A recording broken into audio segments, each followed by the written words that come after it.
Imagine cruising. More than just a cruise. Visit imaginecruising.co.uk now to find your dream holiday. Hi, welcome to A Week in Walford, the EastEnders review show presented by two people looking forward to seeing when Mick and his waistcoats go full Gareth Southgate. I'm David Brown. And I'm Johnathon Hughes. This week's headlines: Bernie busted. The mummy returns. And thanks for the memories.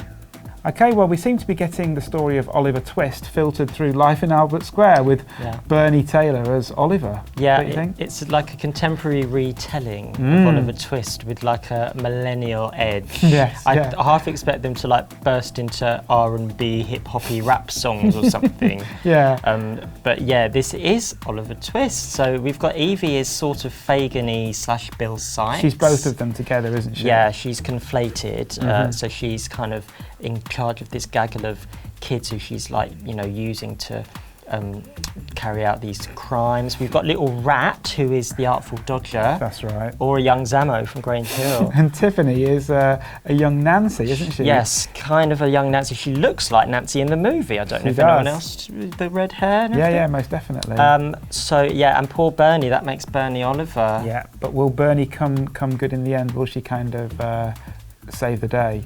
I think so, but I'm really scared of Evie. Yes. I'm absolutely terrified of Evie. Evie reminds me of Nathan in Coronation Street, Bethany Platt's abuser and groomer. She's got that kind of hypnotic, scary... Who's the snake in Jungle Book? Car? Is it, when the kind of the hypnotic thing going on? Is it Car? I can't remember. Or Shere Khan? One of them. That's the tiger. Not Shere Khan. A scary animal in the Jungle Book. Yes. That's who she reminds me of. So I'm a bit fearful for St Bernard, as Evie cruelly calls her. If she ever wanted a change of career, though, I think that Evie should maybe kind of bring out a parenting book like Gina Ford, the Contented Little Baby book, because she had that kind of radical approach to kind of earning your children earning favour with the parents. Yeah, kind of reward and punishment type thing. So it was it was heavy on the punishment. I don't know if there was any reward actually. Just they keep alive. Yes, that's right. They don't end up in prison or dead.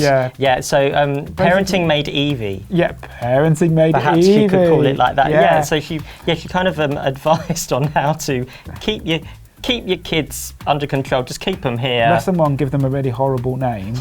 So if this book becomes a bestseller, then I think names like Dog Dirt will kind of ride high in the charts. Yeah, like Kylie was big in the late 80s as a baby name. Yeah, that would be... Stink bomb. That would be the fallout of parenting made Evie. Yeah, I reckon so. Well, somebody who probably would buy that book is Bev Slater. That's world's worst mother, She so is, isn't she? I mean, that's the thing. As soon as Bev shows up at your door, you would just slam that door. Yes, you would, and move house. And not tell her where you were moving to. But Hayley keeps on welcoming her back in. Hayley can't remember. I know. Clearly, one episode to the next, what her mother's done. I know, which is basically all the time just threaten to abduct the child. And then sell it for a profit. Yeah, that seems to be her main purpose. But it's weird though, because at the end of Friday's episode, we were kind of meant to have some kind of sympathy for Bev because she really did want to get a flat with Hayley. But I thought it was a bit too little too late, really. I mean... Way too little, way too late. And she had that little baby row with, the cute little present. Yeah. Too late, Bev. I think Bev is she's just been so horrible every time she's appeared. It's too much to ask for the audience to have any sympathy. And also we don't know Bev beyond what we've seen, and she's not been in the show long enough. She's not a regular character. She's in and out. Hayley, we've got to know. We feel sympathy for her, but Bev, it's a bit of an ask, I think, to really care for her. They've made her too bad. That's the problem. If you come in at a certain pitch and you're just vile from the off, that is what the audience is going to take away. And you tell your daughter in your first scene that you wish you'd had an abortion. Yeah. That really is a lot to come back from. It really is. I mean, unlike Alfie, who started out as a very cheeky chappy. Yes, we loved Alfie for like 20 years, and isn't he lovely? And in the space of a fortnight, he's ruined all that, hasn't he? Well, similarly, there are things that Alfie can't come back from now, I think. Things he said to Kat, the way he's treated Kat and Hayley, just how selfish and awful he's been. Like, I feel like Bev has come in ultra horrible, and now there's no going back. Alfie, after all these years, has gone ultra horrible and now there's no coming back. They tried to redeem him slightly though, didn't they, with the scene where he talked to the baby for 20 minutes. Where he obviously had to move the plot along, yes, and gave a monologue about it to an inanimate object or a baby, and that was that went on a bit. Yeah, it really did, but but that was, I think, to kind of make, again, like with Bev, make you feel some kind of sympathy for this character. Too late, I'm afraid. And also, when he gave Cherry back to Hayley, he went, "Yeah, sorry about that. I think I went a bit mad." It sums up a whole month of plot. I think I went a bit mad. Do you know what I think should happen though now? Go. Bev and Alfie just go off together. Oh, they could be an item. They could be an item. They could just live in Watford or Spain or the Moon. I don't care. The Alfie Moon. The Alfie. she could run Blue Moon funerals with him. She'd be a very caring undertaker, Bev, wouldn't she? Yeah, she'd take all the profits. Probably all the corpses. She'd sell them.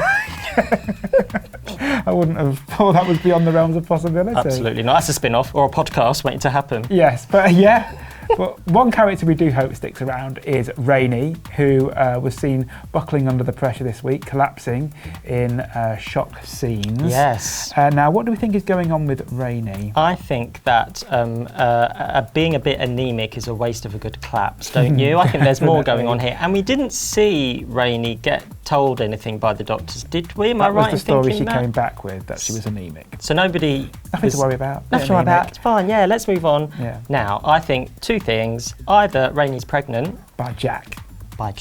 Because there was this one night stand with Jack, which all Max knows about, but it's kind of like that's been forgotten, which is a bit weird. So a kind of who's the Branning daddy? Yes. Would be interesting. Which Branning brother? Yeah.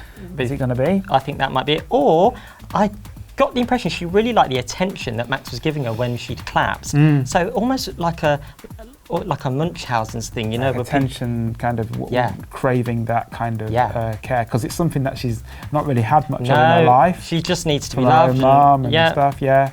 There's a through line there. So one of those two things I think is really going on. So watch this space. You heard it here first. We are kind of just inventing this. We don't know if this is happening, but there's some theories for you. What about Rainey's memory book for Abby that we had, her gift, her birthday gift? I want to flick through that. I want to check how thorough it is. Yes. Because there's lots of memories for baby Abby to learn about for the Branning family, but are all of them appropriate? I wonder. I think Rainey's like flicking through it and showing a place. Yeah, showing Abby like when she's 5. Oh look, Abs, here's when Auntie Stacey and Grandad got off of each other and we all found out on Christmas Day. Oh look. Oh, and here's where Nanny Tanya buried Grandad alive at Easter. A nice picture of the Queen Vic pub.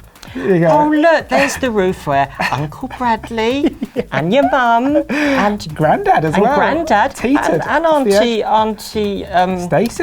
Stacey and the sister Lauren.